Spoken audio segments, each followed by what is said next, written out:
I'm making an animation for one of the most talented artists in the music industry. My goal is to make it the most stylized and detailed animation I've ever made, but the catch is I only have 1 week to finish the animation. So I already have the storyboard sketched out and the animating, which is basically the planning of how the entire animation will go. Now I can start designing the character. I also want to reach out to 10 dream clients I'd love to work with while I'm making this animation. Wish me luck. In a professional animation pipeline, the character is drawn in 2D first by a character designer, then later on 3D modeled when the 2D version look is finalized. I personally skip the 2D stage and design the character in 3D. This is mostly because I'm a better 3D artist than a 2D artist and I want to save time, especially now that I'm making this in 1 week. Here are all my references. To be honest, it's always scary sculpting new characters for my animations. The character is the main focus of the story, and if I can't get that right, it messes up the whole thing by making the story to be less believable. So on top of adjusting to different art styles for each animation I make, I'm constantly learning character design to tell a better story to the character. Sometimes I might be introverted, there's a war inside, I had better cries. That's one of her songs. Am I lazy? Little Sims has over 2.7 million monthly listeners on Spotify, and she's by far the artist I listen to the most, according to my 2023 Spotify Wrapped. She recently released a musical project called Drop 7, to which I'm making an animation for the last song of, called Far Away, a song about someone thinking back to how they let their loved one get away after she was not there for them. No spoilers on the animation though. I want to balance the ideas I got from the references I gathered with my own art style, which won't be a huge problem since it's not too far from the art style used in these references, somewhere between stylized and realistic. The body was by far the easiest to make since it's just simple box modeling, and I also used references to help me out with the body too. The parts I deeply gotta consider are the joints, since that's what will matter the most when I rig the body for animation. This whole idea of a cyborg comes from the album cover of the project. I'm pretty much just following that idea and making changes to the body since it does not show up that much. I'm also making changes to the materials too, so that the character can fit the look of the story I want to tell. This is how the character looks so far without the materials, which is what will elevate the look, but more on that later. For now, let's prepare the model for animation.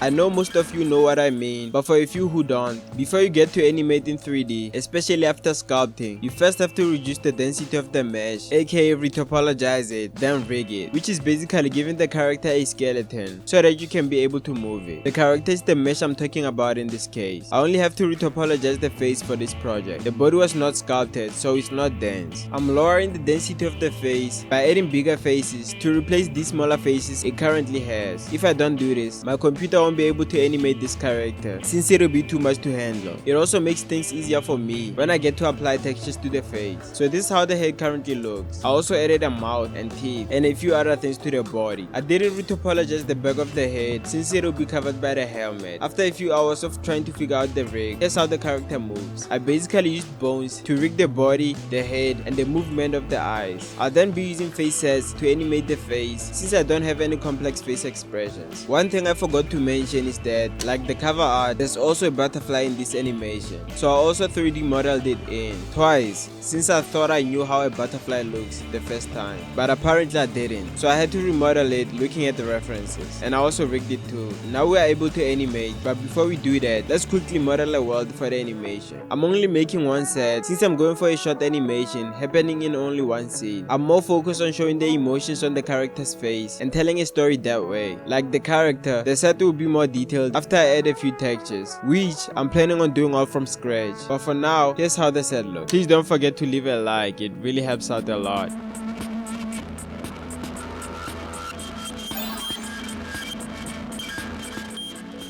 Like I said before, this is a simpler but more detailed animation. So I'm starting by moving a character to a sitting pose in pose mode. I shot this video reference to help me out when I animate, and looking at it, the character starts by looking at the right, looks at the heart, interacts with something, and then looks back at the left. Those are my key poses. Having the reference I shot side by side while I'm animating in Blender helps a lot, especially with nailing down the timing of the whole animation and nailing down the key poses, which is what will help me get the animation done more quicker, because because after I'm done with the key poses, I just go back and fill in the movements that'll help me get there. You might notice that I don't generate the rig to get controls. I started creating my own controls since the computer used to act up when I used to try generating the rig. At this point, I'm now used to doing things this way. I did try generating the rig on my last animation, but my computer was crashing a lot at the time and it didn't make things any better for me. I'll for sure have to generate the rig when I animate a lot of lip syncing.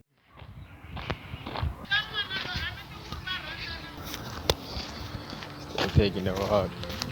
I was struggling to make the ears rotate, so I took a walk, then got back to animating the next day after taking another walk. And then I realized that I could just animate the ears in object mode.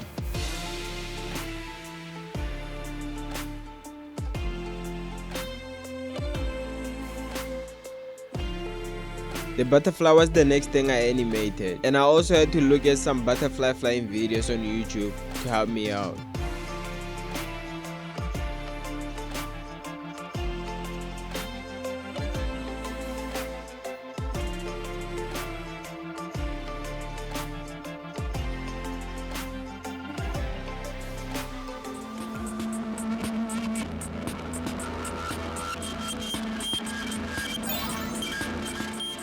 Now let's add some color. I used to make 2D art before I got to making my art in 3D. And one thing that has always been a hassle is painting in Blender. For one, you are limited in terms of brushes and there's no layer system like in 2D. So I wanted to revisit that for this animation and paint all my textures in Creator, which is a 2D software.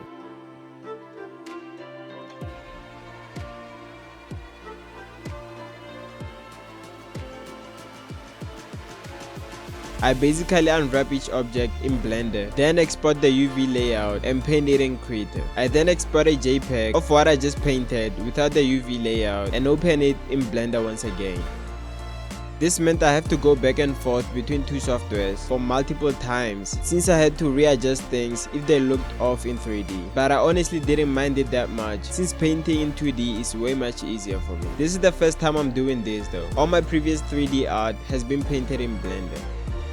This also worked since I was planning on doing a more easier but still detailed approach of texturing. A huge example to this is how I made the wall look like it's 3D when it's all a flat plane filled with textures. The original plan was to go with a more painterly style, but I knew I didn't have enough time since I had already passed the 7-day mark by this stage. As for the lighting, I was going with a more sunset vibe. I first wanted to do a night scene, but I figured a sunset would hit better since I'm working with a butterfly and not a moth.